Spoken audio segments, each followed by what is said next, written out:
Champions,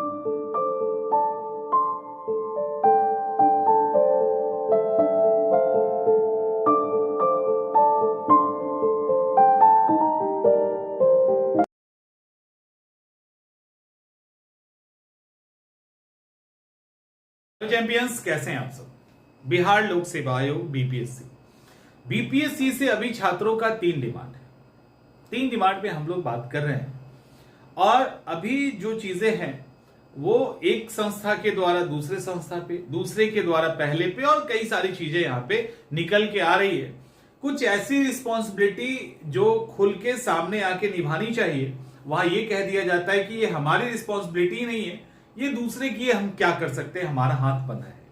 अभी सरकार और बीपीएससी के बीच में हमारा 3 मांग है। पहला, नो नॉर्मलाइजेशन, दूसरा एज 42, और तीसरा फॉर्म का जो डेट है वो एक्सटेंड किया जाए। यही है ना, ये 3 डिमांड है। एक मिनट, अभी जब एज 42 करने की बात हुई आयोग के साथ और उसमें रिलैक्सेशन की बात कर दी गई थी कि चलो ये नहीं तो रिलैक्सेशन ही सही, 70 में एक बड़ा मौका है, तो आयोग ने क्लियर बोला हमारे हाथ में नहीं है। अगर ये हमारे हाथ में होता तो हम, मतलब हाथ में है नहीं, ये उन्होंने बोला सरकार का आदेश आ जाएगा हम तुरंत लागू कर देंगे, ठीक है। लेकिन फॉर्म का डेट बढ़ाना तो इनके हाथ में है, और हम 1 मिनट के लिए दोनों मुद्दे को छोड़ देते हैं, 1 मिनट के लिए छोड़ते हैं। इतना तो कंफर्म है ना कि फॉर्म भरने के दौरान जो लास्ट के कुछ दिनों में सर्वर का इशू आया था, और अगर अंतिम दिनों में भी, अंतिम दिन के अंदर भी अगर दिक्कत हुआ, लोगों ने रजिस्ट्रेशन किया, तो फॉर्म के डेट को 2 दिन बढ़ाना कोई बहुत बड़ा काम नहीं है, कोई बहुत बड़ा काम नहीं है।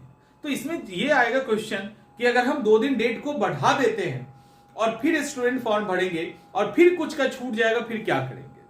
यहां पे सवाल ये नहीं है कि स्टूडेंट फॉर्म भर रहे हैं और वो लास्ट डेट में भर रहे हैं, उनका छूट जाएगा, ऐसे हर बार होगा तो क्या हम हर बार डेट बढ़ाएंगे, सवाल ये नहीं है। और आप में से जो छात्र इस मुद्दे पर किसी के साथ नहीं है, तो यकीन मानिए कि आप गलत के साथ हैं, यह आपको मानना पड़ेगा। क्योंकि यहां बिल्कुल ही यह नहीं कहा जा रहा, अगर इनका सर्वर ठीक काम करता, स्टूडेंट को फॉर्म भरने में दिक्कत नहीं होती, एक बार भी डेट बढ़ाने को लेकर आवाज नहीं उठाया जाता, तब सारा का सारा गलती स्टूडेंट का होता। और ये फिर से हो सकता है, कोई बड़ी बात नहीं, होगा ही। ये अगर डेट बढ़ा भी दे तब भी कुछ स्टूडेंट की आदत है, वो जाएंगे लास्ट में, नहीं होगा उनसे, फॉर्म नहीं भर पाएंगे, कोई बात नहीं, उनके लिए कुछ भी नहीं बोला जाएगा, एक शब्द नहीं बोला जाएगा। लेकिन सर्वर के इशू के कारण, और जो कि आयोग के द्वारा एक्सेप्ट भी किया गया, वहां पे आप ये बोल दो कि हमने पहले ही कहा है कि लास्ट टाइम का इंतजार ना करें, सर्वर इशू आएगा, ये एक्सक्यूज नहीं है। और ये लास्ट दिन होता तो समझ में आता, ये कई दिनों से चल रहा था और आयोग ने इसको खुल के एक्सेप्ट भी किया। हम लोग जब मीटिंग में गए थे तो आयोग ने खुल के बोला था, हाँ हमारे ओटीपी का इशू आ रहा है, और जो इशू आ रहा है उसको लेकर उन्होंने बताया कि हमारे हाथ में नहीं है, सेंट्रल अथॉरिटी के हाथ में है। बट उस समय चलो ठीक है, सेंट्रल के अंदर वो था, आप नहीं कुछ कर सकते थे।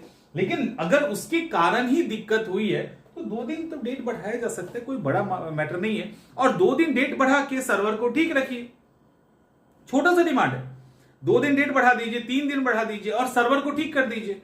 क्या होगा, बहुत होगा तो 50,000 नहीं 1 लाख स्टूडेंट फॉर्म भरेंगे। और जो फॉर्म भर रहे हैं या किसी कारण से नहीं भर पाए उस समय, जिसमें उनकी पूरी गलती नहीं है, अगर उनकी गलती है तो कोई बात नहीं है, अगर उनकी पूरी गलती नहीं है तो फिर इनजस्टिस हो गया ना यहां पे, और इससे कोई इनकार नहीं कर सकता, इनजस्टिस से कोई इनकार नहीं कर सकता। ये डायरेक्ट अनकॉन्स्टिट्यूशनल बिहेवियर है, ये असंवैधानिक है। और अगर आयोग से सवाल इसको लेकर पूछा जाए तो उनके पास जवाब नहीं होगा। ठीक है, उनके पास पावर है, वो एक ऐसे पोस्ट पे हैं और एक ऐसी संस्था के अंदर बैठे हैं जहां उनके पास खूब पावर है, वो एक बार में जवाब दे सकते हैं हम नहीं करेंगे, ठीक है, वो हम मानते हैं। लेकिन क्या ये कॉन्स्टिट्यूशनल है, संवैधानिक है, तो इसका जवाब इनके पास नहीं होगा, लिख के रख लीजिए, नहीं होगा। इसका ये सही जवाब तर्क के साथ नहीं दे सकते। और नॉर्मलाइजेशन के मुद्दे पे ये बात करना चाहते हैं स्टूडेंट्स से या जिनसे भी बात करना चाहते हैं। क्यों करना चाहते हैं? क्योंकि हम उनको जस्टिफाई कर सके ये ठीक है। तो क्या इस मैटर पे वो जस्टिफाई कर सकते हैं? एज के बाद पे, एज पे तो उन्होंने बोल दिया ये हमारे हाथ में नहीं, सरकार के हाथ में, लेकिन ये किसके हाथ में? तो हमारे यहां दिक्कत क्या है? हमारे यहां का जो कॉन्स्टिट्यूशनल बॉडी है ना, वो भी बच्चों के साथ या किसी के साथ कोई भी खेलता रहता है। और बात जब होती है, जब ये बात की जाती है तो कहा जाता है संवैधानिक संस्था की। संवैधानिक संस्था की बात नहीं की जाती।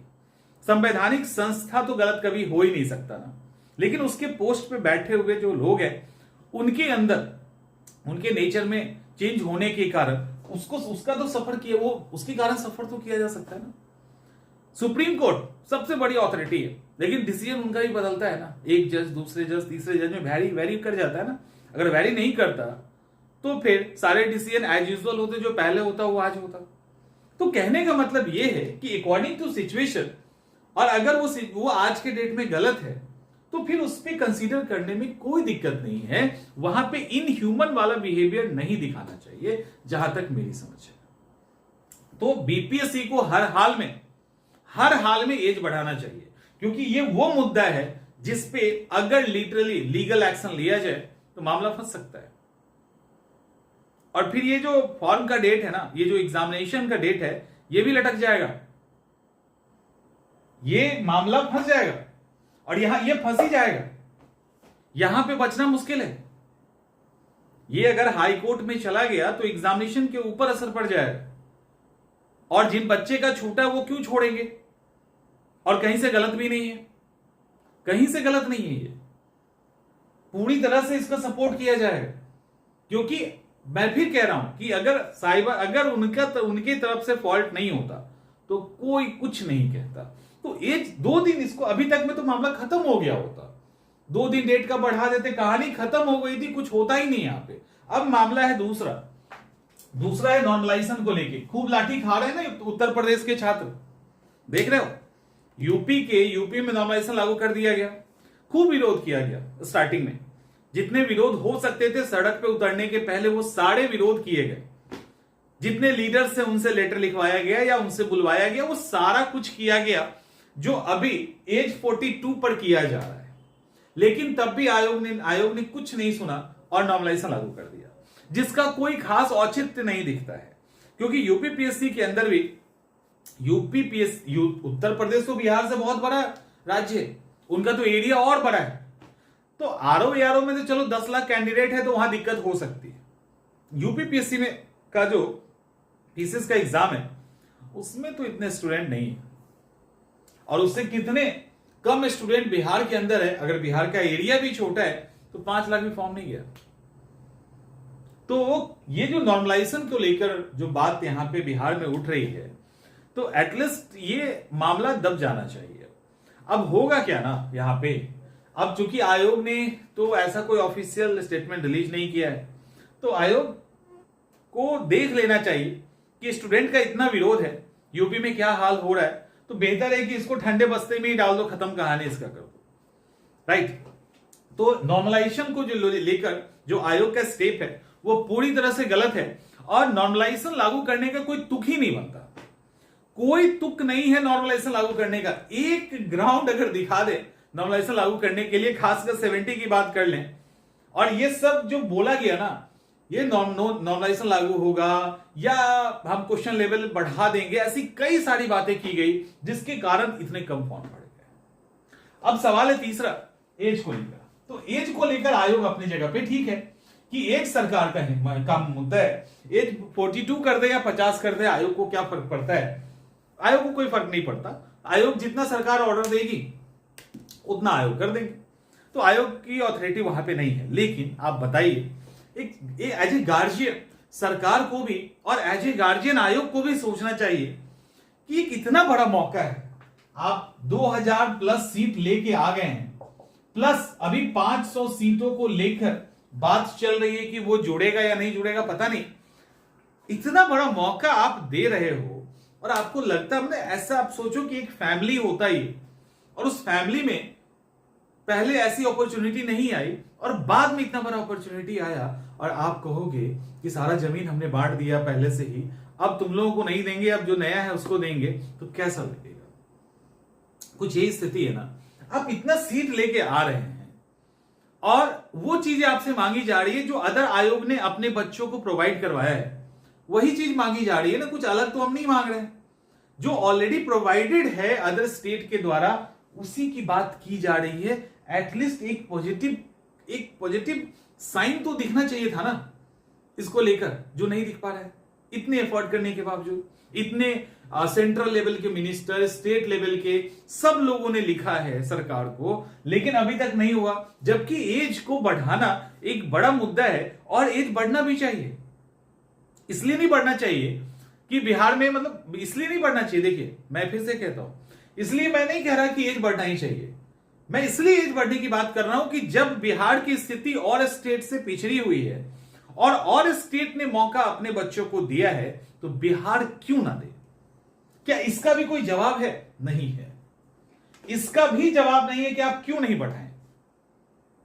हर स्टेट एग्जाम ले रहा है, ऐसा नहीं कि यूपी एग्जाम नहीं ले रहा। यूपी का भी एग्जाम नहीं लिया, यूपी ने भी एग्जाम लिया है। अब गड़बड़ी कुछ साल हो गई, वो बात अलग है। तो हर स्टेट एग्जाम ले रहा है। तो मेरे हिसाब से ये 3 ऐसे मुद्दे हैं जिसपे जितनी जल्दी हो सके अगर क्लियरिटी आती है तो स्टूडेंट को भी तैयारी करने का मौका मिलेगा। अब वो बेचारे पढ़ें या इसकी लड़ाई लड़ें, नो नॉर्मलाइजेशन की लड़ाई लड़ें, एज 42 को लड़ाई लड़े, ये फॉर्म को लेकर लड़ाई लड़े। आप फॉर्म डेट बढ़ा दोगे मान लो 10 दिन के बाद 2 दिन के लिए, तो एग्जाम 13 को है, फिर क्या होगा? तो वैसे स्थिति में आपको ये चीज देखना पड़ेगा और जो भी कदम उठाना है उसको पहले उठाइए ना। तो कम से कम स्टूडेंट के फेवर में कुछ कर दीजिए ताकि आपकी तारीफ हो सके अच्छे कामों के लिए। ऐसा नहीं, ये आपकी ड्यूटी के अकॉर्डिंग बात की जा रही है, ये कोई फेवर की भी बात नहीं है। जो गलती हुई इसको ठीक करने की बात चल रही है बस। तो उम्मीद करते हैं आप कंसीडर करोगे इसको।